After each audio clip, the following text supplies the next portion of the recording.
No, but I think, Let's hear how you defend her.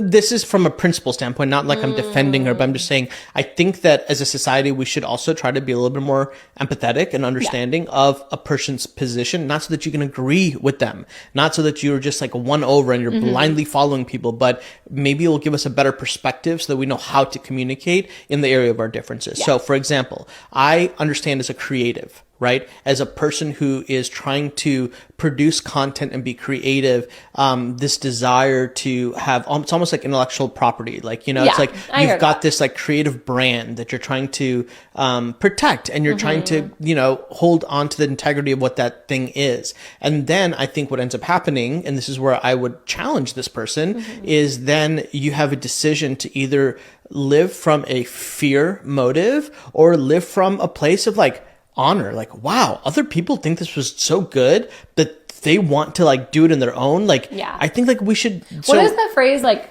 imitation is the biggest sign of flattery. Flattery, absolutely. Plagiarism is the greatest sign of flattery. I've never heard plagiarism is. I've heard imitation, but continue. I think it was originally plagiarism. Let us know in the comments if it's imitation or plagiarism. Nope, pretty sure it's plagiarism. And so I think that's the thing. And sadly, I think for this person, for the creator, like they fed into like more of like the fear thing, because it's like, oh no, what if somebody steps in and takes it and, does it? And I remember like my boss, who I work for, brilliant author, like one of the best-selling authors of our time. She once said to me, we were talking and I was working on my book project and she was talking, and somebody had taken like an idea, a thought of what I had done, and they had like promoted it as their own idea, And she just looked at me and she was just like, Joel, you have to remember that you can't live from a scarcity mentality.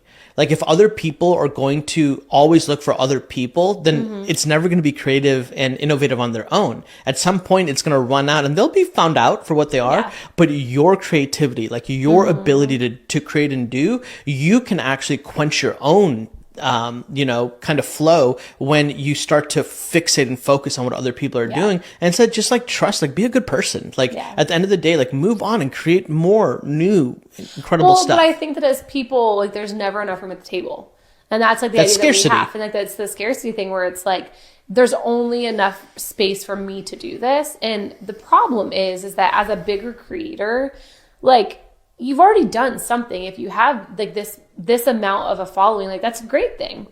Like be excited about that. Like have a great time with that. But if someone else is doing something similar to yours, like unless it's like verbatim what you're doing, which there are some of those as like creators, like that does get frustrating, like actually stealing your ideas.